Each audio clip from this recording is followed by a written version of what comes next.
July 8th, 2020. How's it going, guys? We're back in the park getting ready to walk. It's supposed to be warm today, maybe up to almost 100 degrees, so let's get going.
Look, there's the Coca-Cola truck. Look at that. Our favorite.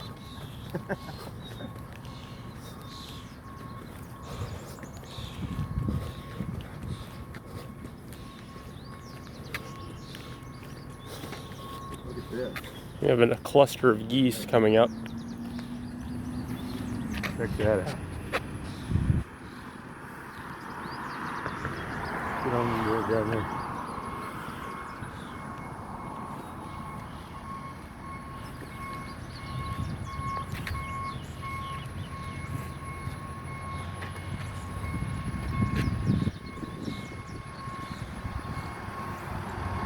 Like a statue.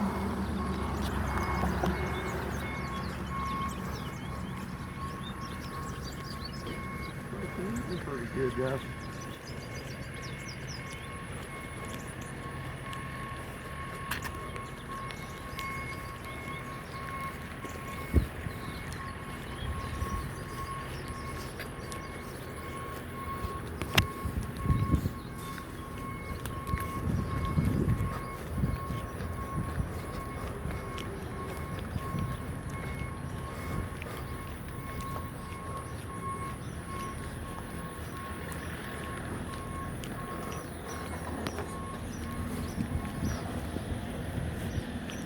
Yeah, when there, it feels up off. Ah, catchy.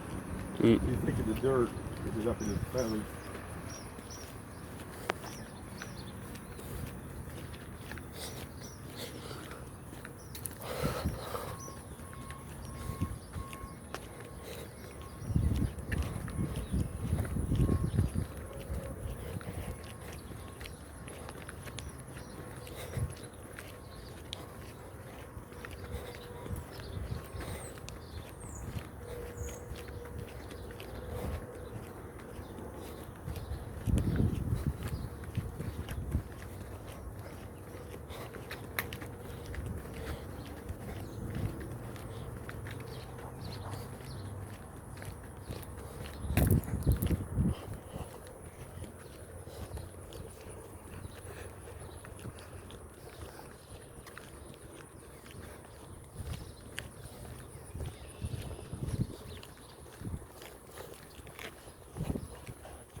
Definitely going to be a warm one today.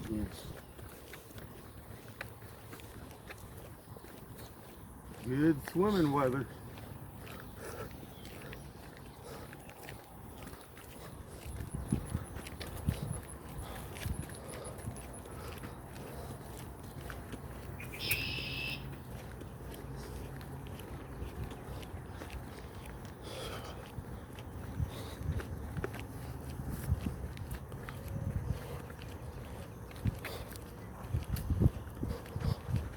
I'll tell you another story, guys.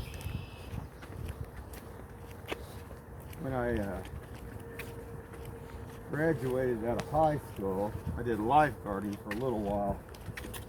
And out by Grandview, there was a YWCA, I think it's what I was working at. Anyway, this place, it was another place. It was a joke. They didn't pay hardly nothing. Right on top of everything else, what's even more interesting about all this is that they had a chlorinator. There was gas chlorinator, and thing of it was, it quit working. So we were teaching. There's small kids how to swim and stuff, but on top of it, they wouldn't fix the chlorinator. What we were doing, we were taking a 55-gallon barrel drum. We were having to put chlorine in there, like HTH, whatever, mix it up, and then we were pouring it directly into the pool, which is very bad. Because if you don't have anything actually circulating that water, you can get burns. Well, I'll tell you, me and this one guy, they had doing it every day. It was probably, I've been there a couple of months, and we went to basically dump it in, and we lost it. We lost it as we were going in, and we both ended up falling into that. Well, this is how bad it was. You know, you have your lifeguarding shorts, swim trunks. Time I got back to the house, they were white. They weren't red no more. It bleached them out that much. But I worked there a whole summer, one summer there, and that was enough. And then, actually I got called just about a week before they closed at Oceans of Fun. They called me, wanted to know if that would have done a lot of good a week before they closed after that. Because I had my applications in everywhere, but I worked there for the whole summer out there. But the thing of it is, the way certain businesses get around certain things. Like I say, if you don't know how to work, definitely with the chlorine gas, I mean, it is dangerous. You need to know how to operate everything, but they didn't want to pay the money to fix it. So we were having to mix the granule up and pour it in. Just another good job here in Kansas City. Unreal. But I did it all summer long. They didn't even buy us new swim trunks. That's how bad it was. Even though that we were doing all that, they didn't even buy us any new swim trunks. We had to go out and buy new swim trunks ourselves. What a joke.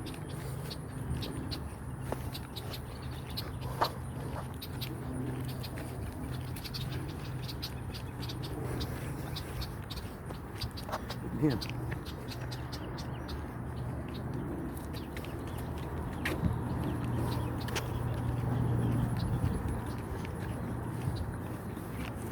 Had a good teacher though over here at the YMCA on Nolan Road. The guy that taught us actually came back. His parents and him had lived in Hawaii, and those lifeguards over there, they got to be good to swim out there. I know we had to tread, and they should make them all do that too. I don't think they do that no more, but we had to actually, in the Olympic-sized swimming pool over here, I know we used to have over here, I don't even know if that's even open or anything anymore, or bought it out or whatever. But he made us tread with our jeans on, an old pair of shoes. We had to tread for 15 minutes in that Olympic-sized swimming pool.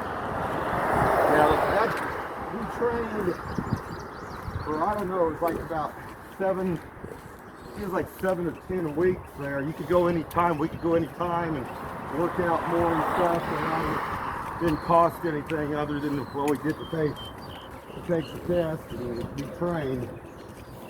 But it's something that really should be done. Because, you know, I was talking a couple years back to one of them at Oceans of Fun, and they said you didn't have to do that anymore.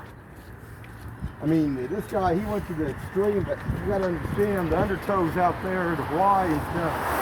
You get out there in the ocean, you better be able to swim it. And if you're trying to pull somebody out, he actually, on the Olympic-sized swimming pool, he actually went down to the bottom, and he had us pick him up like he had drowned, where we had to come up underneath his arms and lift him. That's another reason why I know a lot about we had to take a first aid class. Yeah, I know the first aid classes, but he went into a lot more detail. So if somebody had, you know, an injury or spinal injury and stuff, he was very thorough on it. Learned a lot of different things. You don't want to forget stuff like that. You get somebody that's a good teacher to give you good information on anything.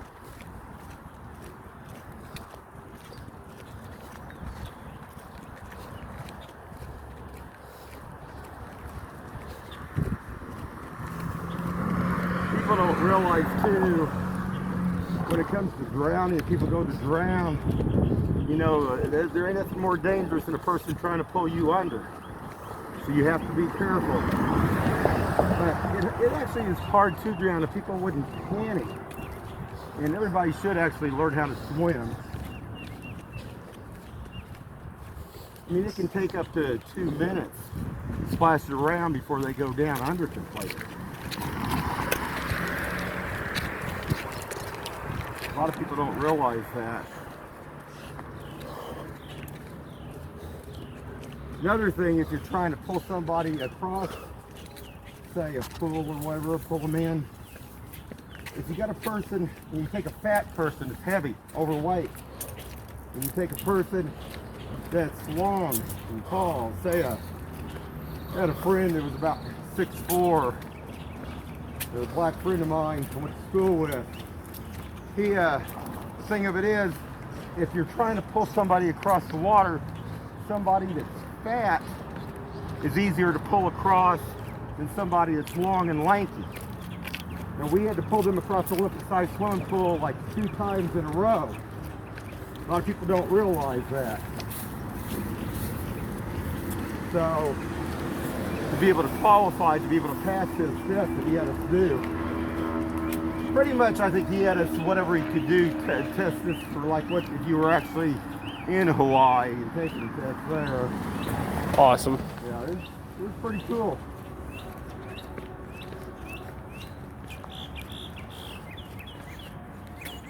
This one guy, when I had to take flight, I was hoping I'd get somebody just average size. I got one of the people that was really tall. Awesome. And the drag, pulling them 2 times back and forth across the Olympic-sized swimming pool without them doing anything takes a lot of strength. I bet nowadays they probably just have to pull them up, bring them up, and give them a float. Well, they use the red floats like that. They use floats, I mean, in the ocean out there and stuff. We didn't really, what we did, like it for pools, we actually had almost like the, kind of like the lifesaver kind that we threw out with the rope. He had us practice with those. So like if you're, in like an ocean, you want to have that, ability. It's something they can fall back on to hold on to too. Awesome.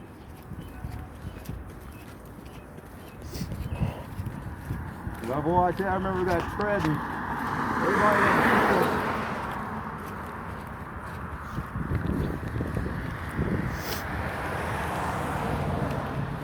I just don't think, I'd like to see all of them there at Ocean Feather for 15 minutes with shoes on and jeans on.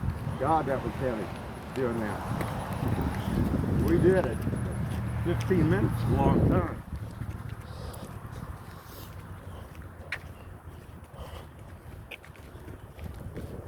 That's probably what the Marines do now.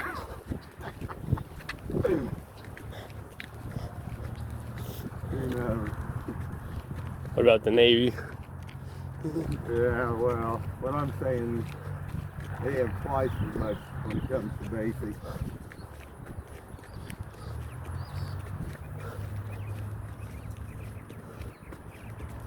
There's a little gal, shorter than Grandma.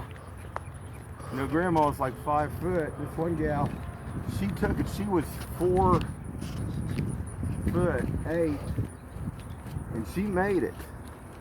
Now, when it comes to, she did the drag test too. She did pretty good. I don't know how good she'd have done if she would have had somebody real long, what I'm saying, real tall, but she did good. I remember that.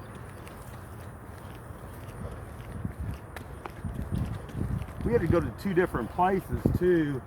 And there's a lot on the written test too on it. And so I got a lot of other interesting things that people don't think about.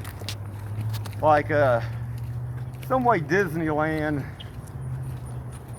was sponsoring some of the stuff for the not sponsoring for the training, but did the stuff for like the education, so you'd like the videos to watch and the training and stuff. But it was showing all the stuff that they own. And you don't think about Disneyland and a group corporation owning like oil refineries, but they did. Anyway, back then they did, because they showed them. And that was something I was kind of shocked at. People you don't really think about, when you go to Disneyland, you go to the amusement park, you don't really think about oil refineries and all that and everything else and stuff. But they have their hand in a little bit of everything too. Big corporations like that. Very interesting.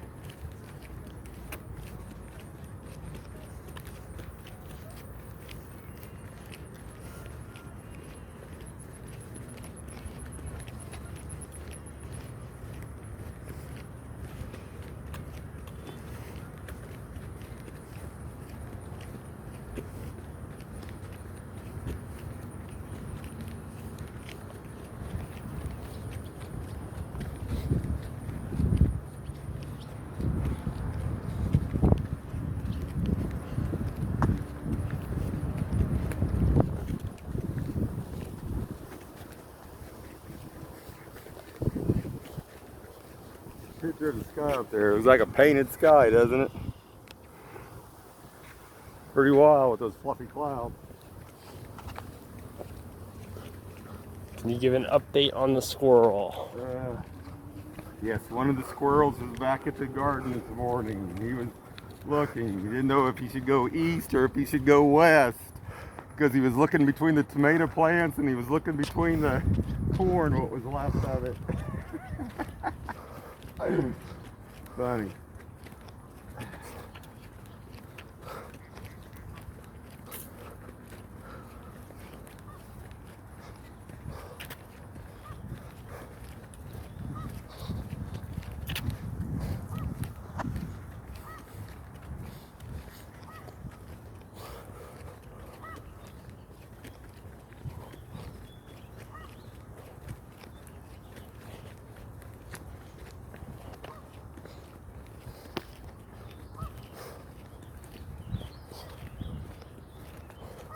I think we might have a turtle out here. I thought I seen a turtle when we walked past. That's all I was looking to see.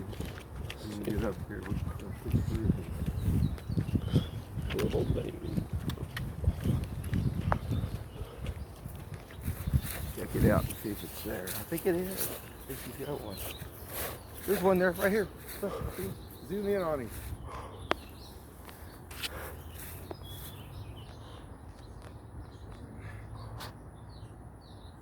There he is. He's at the top, ain't he? Kind of reminds me of the Lion King when he made it to the top and held him up. Whoa.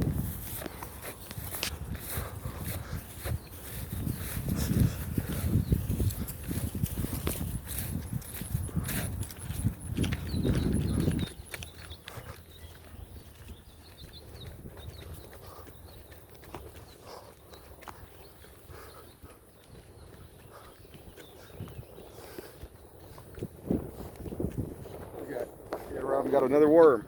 Look, zoom in on it. Can you see the worm? Cool.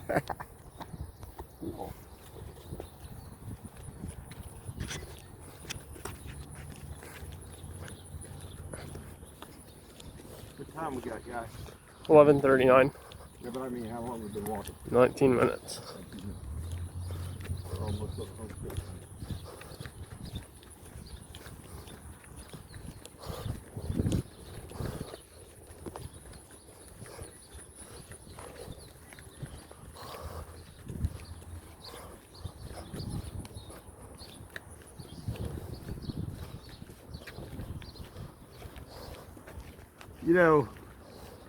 We did the video on his car.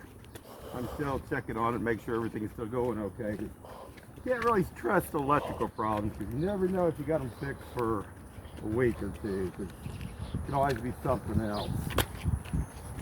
But I'll tell you another story real quick. Back when I was in high school, up at Raytown, north over there,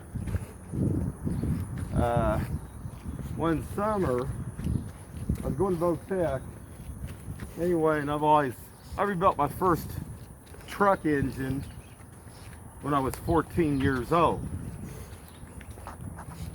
and it was a Datsun pickup truck. But to get on with this, what I was going to say, this is what was crazy. Places have never paid a great deal here in Kansas City. I went to work over there at a place called Raytown Automotive Repair off 350 Highway.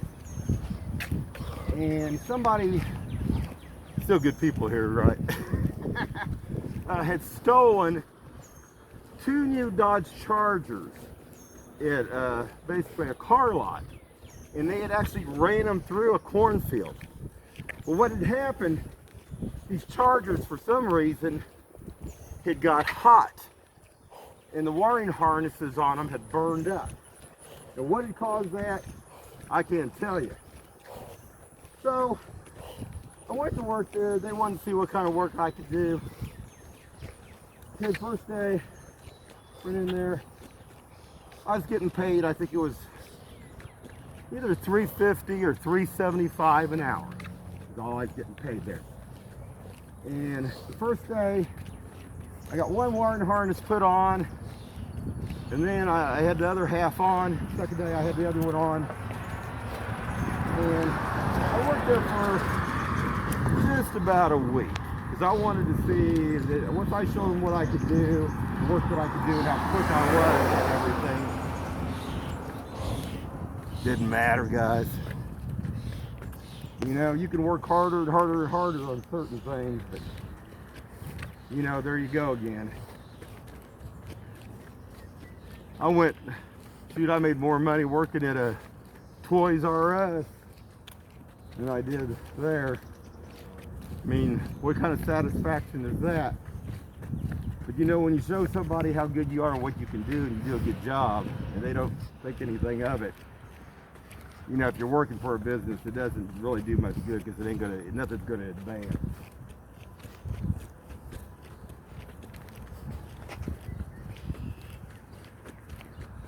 That's just like, I worked for Sears Automotive out here at Independence Center for a year or two. That was another dud job. I mean, a dud. Worked there for a year and took all their tests, passed all the tests and everything, because I was wanting to see if I could get advancement. They started me at $5 an hour.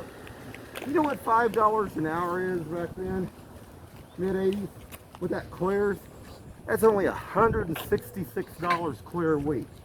And they were so tight at Sears, they wouldn't even give a person complete 40 hours a work week for 4 weeks straight, so they didn't have to give them any benefits. Another thing they got around. But then it was the other ones that you worked with too. Not very good people to work with. They did a lot of bad things. Every time they had me on tires, they did a VAT 40 electrical check machine. That's when they had those big machines to check for power draw and stuff. And it was crazy. Not good people to work with though, because for the first day, or was the second day out, I was doing oil changes too there. And one of the supervisor's cars, they had me do the oil change. And you know how you put a plastic cover on the vehicle? Well, somebody got back in the car and didn't like the supervisor, and they put grease all over the seat of the car and tried to blame me for it. Well, I didn't get blamed for it. But there's just another thing about talking how people are here in Kansas City. they look for different things. Then also, a week and a half into where I was working at, I had to borrow an oil filter wrench from this one guy. He was a, God, I can't think. He was a Somalian. And he had a snap-on wrench that I had to use on this one vehicle because Sears didn't provide that. They were supposed to. And the thing of it was, I come back in, took the car back out, I turned my ticket in, and one of the other automotive guys stole the wrench. And I bought the guy a new snap-on wrench. But here you go again. Now, who wants to work at a place for a week and a half and around people like that? Not too good, guys. Anyway, I'm a positive person. I stay positive. Have a good one.